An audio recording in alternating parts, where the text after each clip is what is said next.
Hi, and welcome back to the Like Father, Like Son Music Podcast. I'm Jesse. And I'm Jonas, and on this podcast, we'll be showcasing discographies from metal, punk, hardcore, or any other bands we enjoy listening to. So, this is episode 3. We decided to go with a really great band from Boston. Although not all the members are from Boston. Actually, one is from like the UK or something like that. I was reading that. Anyways, the band that we're going to do is Defeater.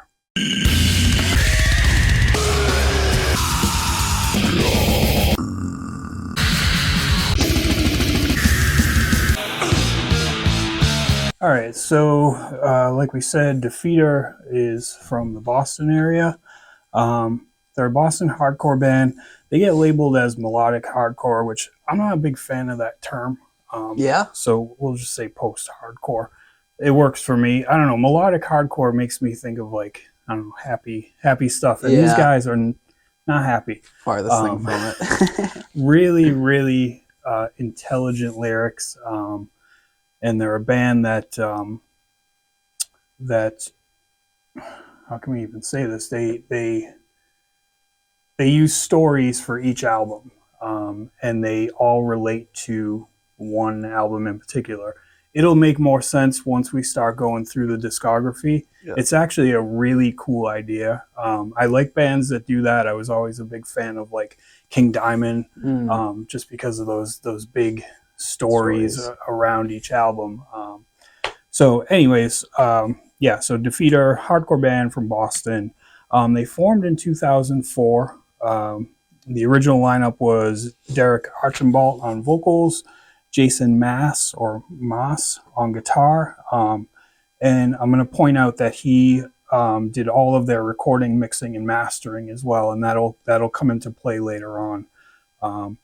Gus Pesh on guitar. Sorry, I'm probably butchering everybody's names. Max Bauer on bass and Andy Reitz on drums. So band was formed in 2004, but their first release wasn't until 2008.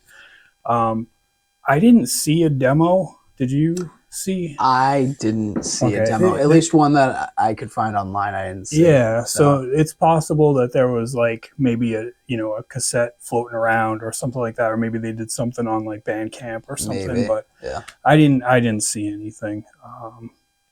So let's jump into it. 2008, their first album is called Travels. It was originally released on Top Shelf Records and then re-released by Bridge 9. I'm not sure how many albums they pressed on Top Shelf before it was released on Bridge 9. Anyway, sorry. Travels.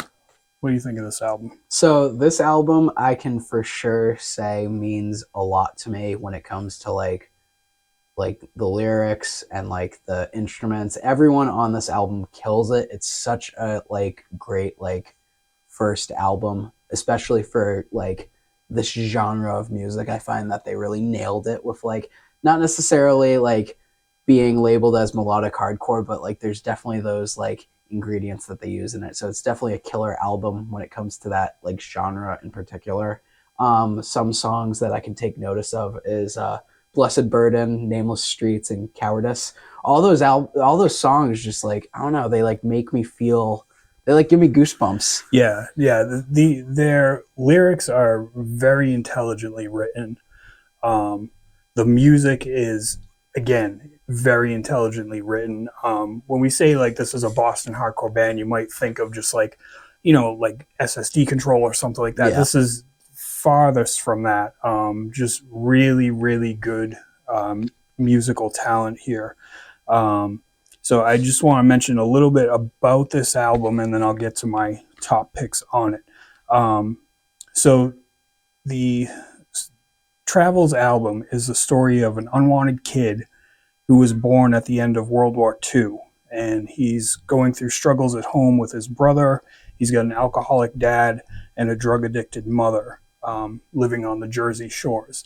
So right there, there's a lot of emotion right there. Yeah. And this album through and through, like the emotion just pours out. It's just really, really great. I love this album start to finish. But I will go with Everything Went Quiet, Forgive or Forget Her, and Cowardice, like you had mentioned. And just so we're on, just so we know, this was the original lineup that started the band and did this recording. But yeah, just a really a driving album. It's just it's so good. It's such a punch. And it wasn't the first album that I heard, but once I did hear it, it was just fantastic. You have any other thoughts on this one? None in particular. Just that like this album, like through and through, is like each like instrument is played like to perfection. There's so many cool like drum fills. The vocals are like nailed on this album, and like I don't know, all the guitar work and the guitar sounds and like some of those breakdowns, just like there's like so much emotion to it for sure, while also being very aggressive. Yeah, you can tell that they. I mean, I have no idea, but I'm going to put it out there, and I'm sure it's true.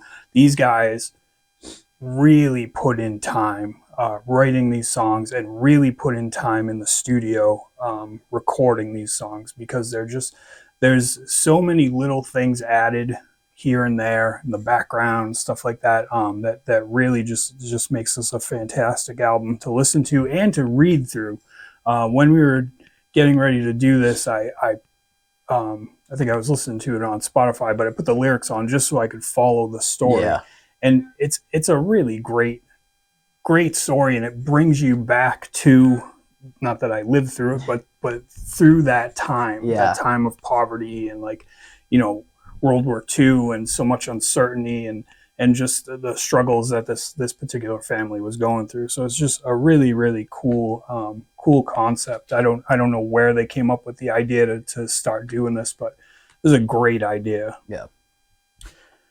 So we'll move right along. So that was 2008. 2009, they released an EP on Bridge 9 called Lost Ground. It was 6 songs. And this one was based, everything that they've recorded is going to relate back to Travels, the first album. So this one was based on the character from the song Prophet in Plain Clothes. All right, so it's the story of a black man who enlists in World War II, loses his entire battalion, and returns as a war hero, only to end up homeless and living on the streets, which still happens to this day. There's a lot of homeless vets, so a lot of emotion in this one too. What are your thoughts on this second release? So for this second release, the one thing that I can say, and I don't know if you noticed it, but it's the bass on this EP is like no other that they've released. And it's funny too, because they didn't go through like a bass player like change at all. It's the same bass player, but like I don't know, like songs like what's it called, the Red, White, and Blues, like that bass line is just like I don't know what was up, or like what like thought process went into that, but it's super killer. So that song is awesome. The Bite and the Sting is a good song. And then for my third one, I had noticed for the song Home Ain't Ever Home, it is, for people that know it, because I know you wouldn't know it because you've only heard Pablo Honey, but the song Paranoid Android, Defeater takes that exact riff. Oh, really? The beginning riff. And it's so funny to hear, because it's like down to the very last note, but they do it way better, and that song is still super killer. I'll have to check that out. Yeah. So I actually picked the exact 3 songs that you picked. Yeah.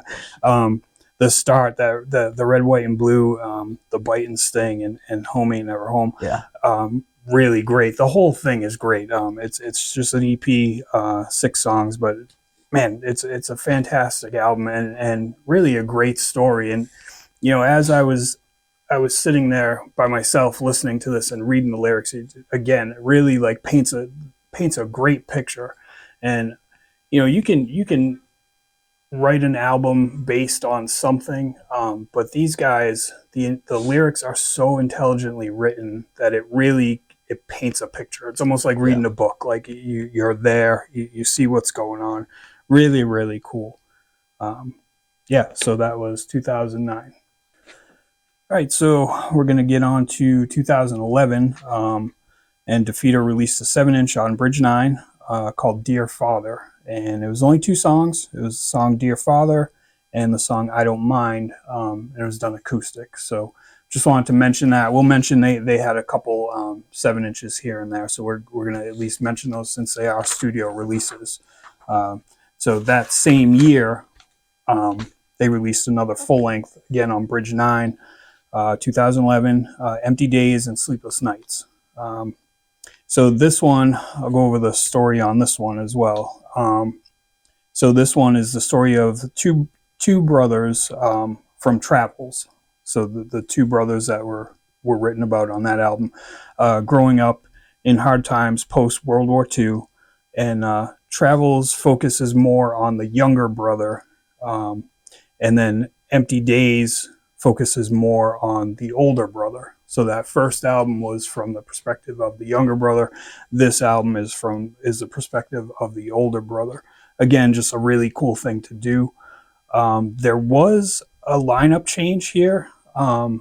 So Gus, who had originally played guitar, played bass on this, and then they added Jake Woodruff on guitar. Yeah. So just wanted to mention that small lineup change.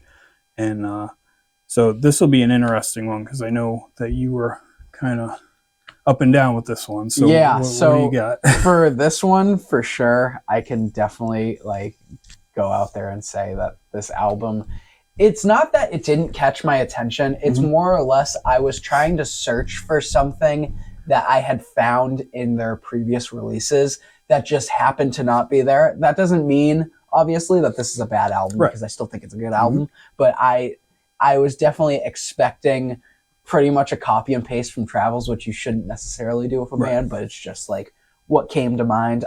My 3 songs on here, ironically enough, both Dear Father and I Don't Mind are in my top 3, which are found in that 7-inch. Yeah. And then the song Empty Glass. That song it's crazy. I remember finding that song and listening to it the whole way through, and it's just an amazing song. I don't know exactly what it could be about the song, but just that other half of the song where they get out of the clean part and just it's all that breakdown shit. It's just, I don't know, it just really, it caught my eye for sure.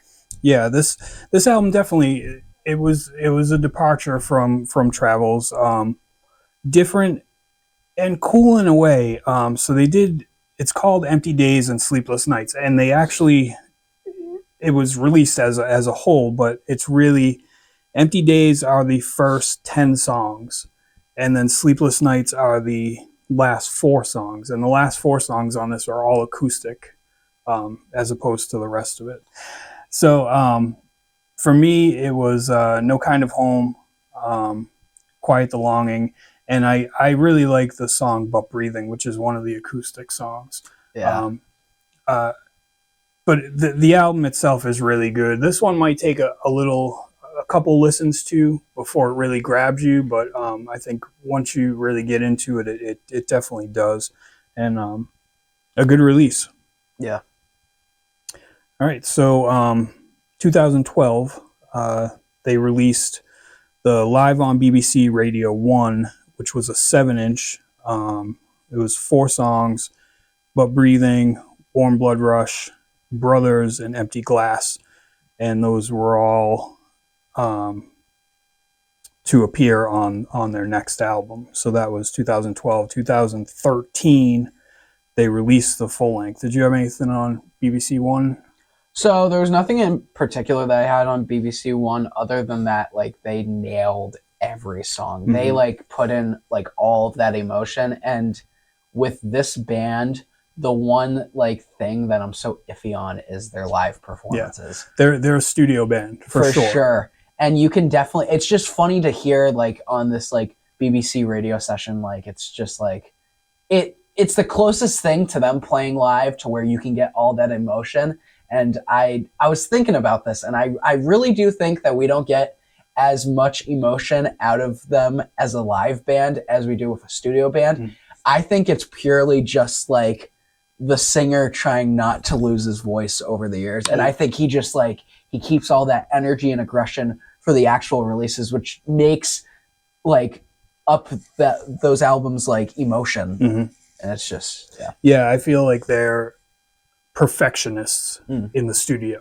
Yeah. And I think that shines through, especially on, so there's some of their releases where they have like an oboe player and they have like these different like violin players and stuff like that.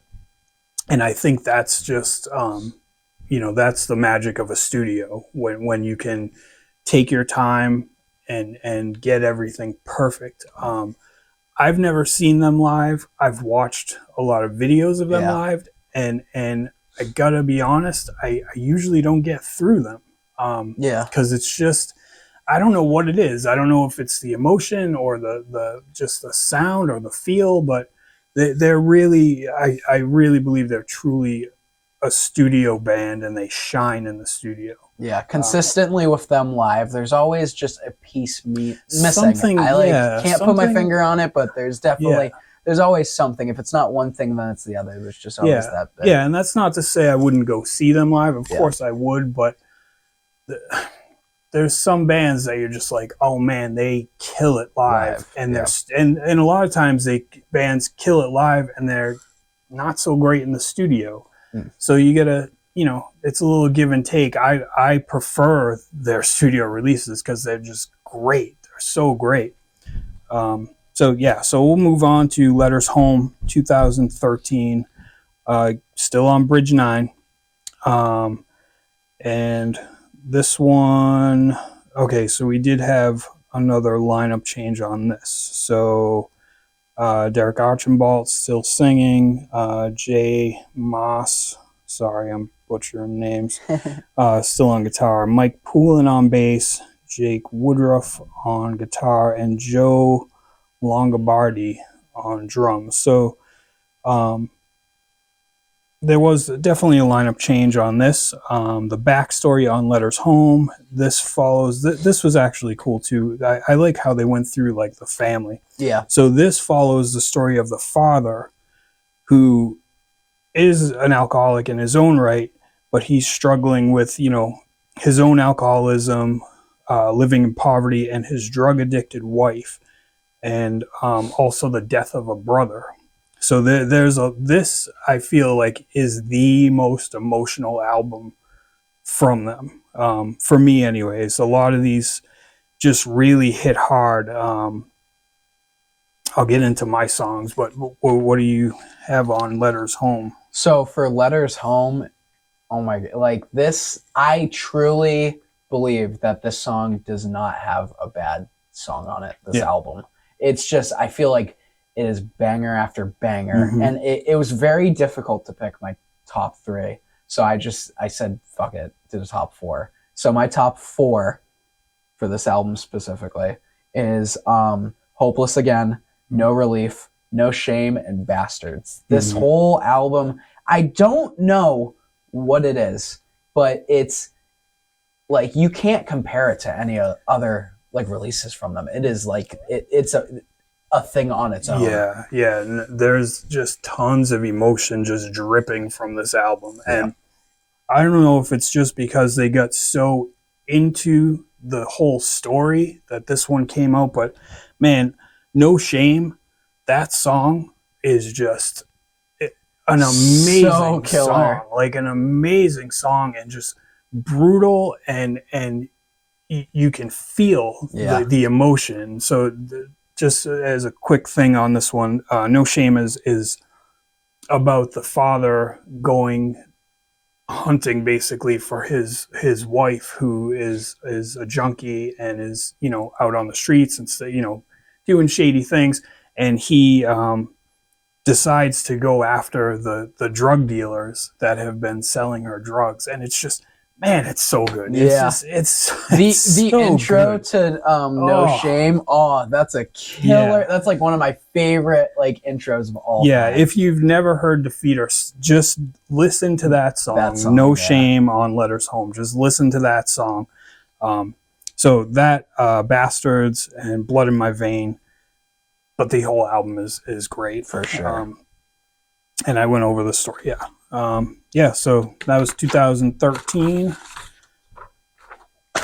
Moving along to 2015. So this was actually the first album that I heard from this band. The album is called Abandon, and this was a Bridge 9 release, but it was also carried through Epitaph. So it was I don't know how that exactly works. I don't know if they sell the rights or whatever, but it's Epitaph / Bridge 9. And so this one, I couldn't figure out like where this came from. And then this is a story of the priest from the one song on Travels called Cowardice. Really? Yeah. I didn't know that. Again, they took one song and made an album around that one song. That's killer. Which would explain the cover is like a what do you call that stuff? Like stained glass church. For a church, yeah. But yeah, 2019. So this one now, actually same lineup as Letters Home. So they just continued with that lineup. There were 2 extra songs if you get the deluxe edition, Still and True and Let Me Down. But what are your thoughts on Abandon? So it's funny that you mentioned that Abandon was the first album that you heard from Defeater, because funny enough, when I was listening back to all these albums by Defeater, this album in particular, I was able to pick and pinpoint songs where I was like, I've heard this before. Mm-hmm. And I was able to like predict the rest of the song, and I knew it by heart, and I just never knew, 1, who the band was, 2, what the song was. And it kind of just was like sitting in the back of my mind. It's like you know, bands like Turnstile and stuff like that. You've played the songs before, and like just recently I'm like discovering them all over again. Up, yep. So my 3 are unanswered. Spared in Hell, which has the coolest drum fill in the beginning. Mm-hmm. I've tried learning that so many times and I still can't. And then Borrowed in Blue. But the album in general is a very good album. I won't discredit the other songs, but for sure those are my top 3. Mm-hmm. Yeah, it's a great album. For me, Spared in Hell, Divination, Borrowed in Blue. I think Borrowed in Blue is the best song on this album. Just really, really cool. I think start to finish, this is another one that was just, man, it was so good. The production's a little different, not too much more. It's maybe a little more clean. Yeah. But not in a bad way. It's just a little more clean, a little more crisp. Maybe they had a little more money going into the studio or a little more time to spend, or maybe they were just trying something new. But either way, it worked, and it's a solid release from 2015. So we're going to get on to their latest release. I don't know exactly what this band is doing, if they've officially disbanded or if they're going to continue. I know they just played some shows. Yeah, live wise, they're still playing. They're playing in a few weeks out in like Holyoke, I think, Massachusetts. Okay. So 2019, this was a self-titled album, so it's just called Defeater on Epitaph.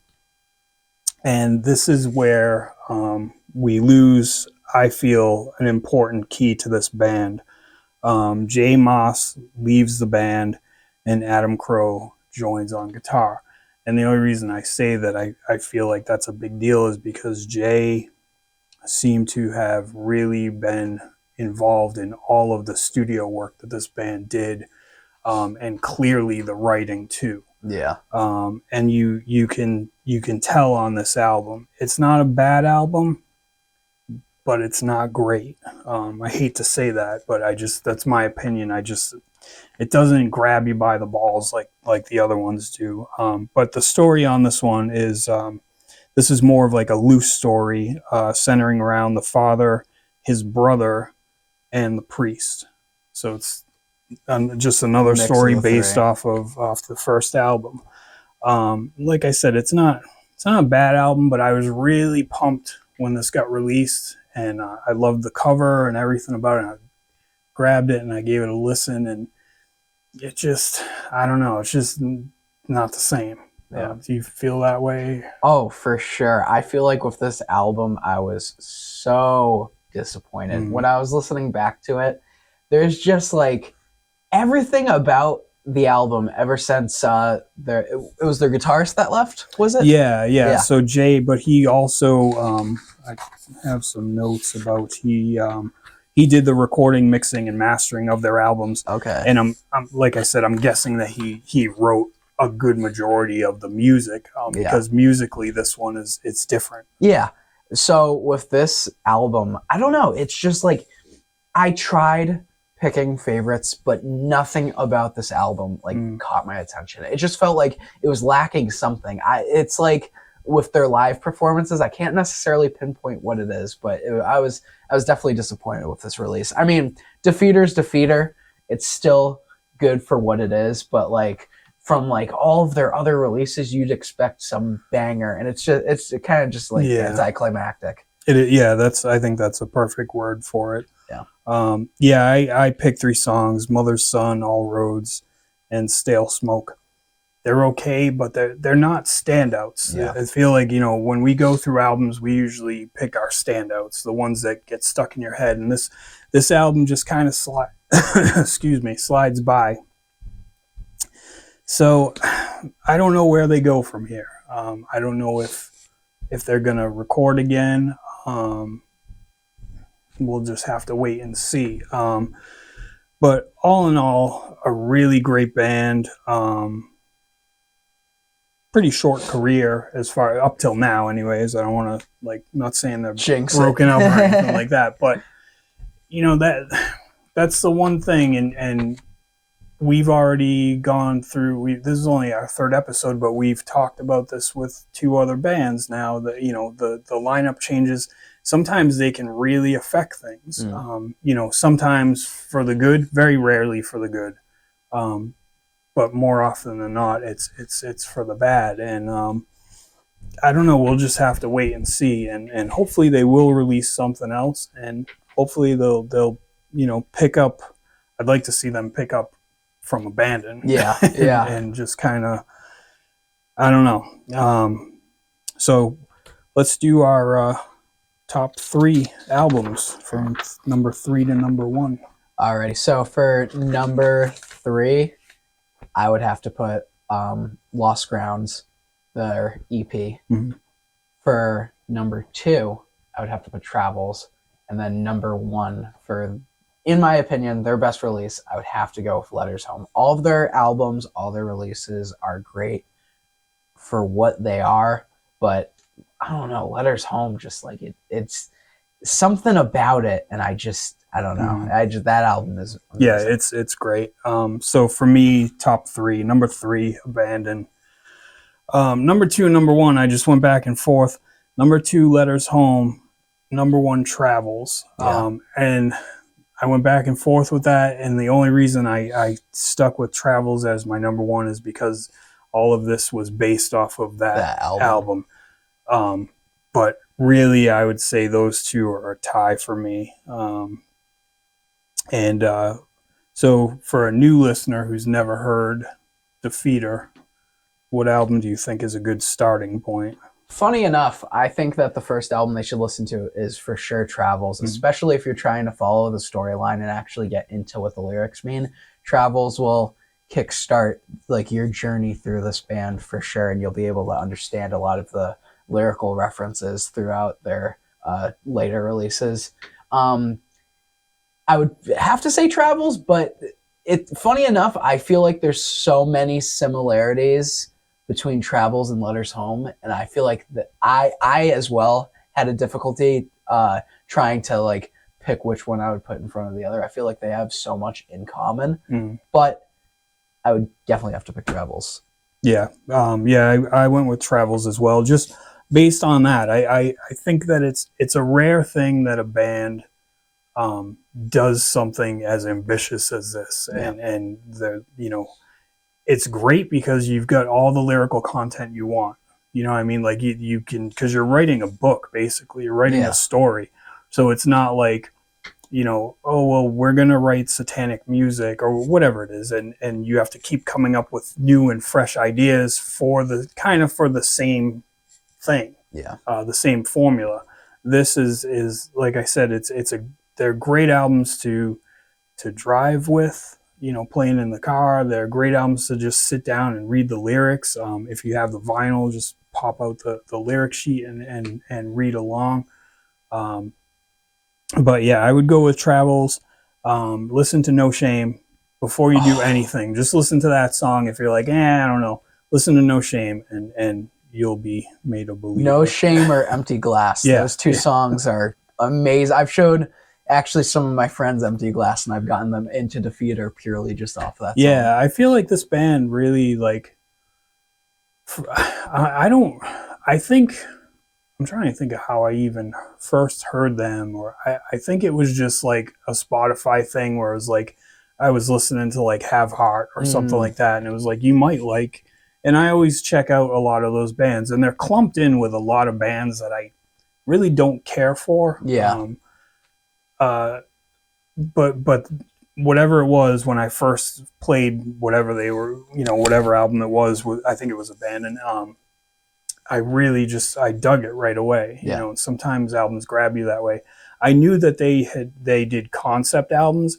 I didn't realize how deep it went though, which was really cool. Like that was a really cool thing to find out when we were planning this, was just how deep that went. I thought each album was its own story, and without sitting and reading the lyrics, I just kind of went with it, and I was like, oh, this is like, you still, even if you don't know what's going on and where songs came from and where albums came from, they're great lyrics, and they definitely paint a very vivid picture of whatever they're singing about. Yeah, for sure. So all in all, a great band. I hope they continue. We'll just have to wait and see. Yeah. Any final words? This has been a short one.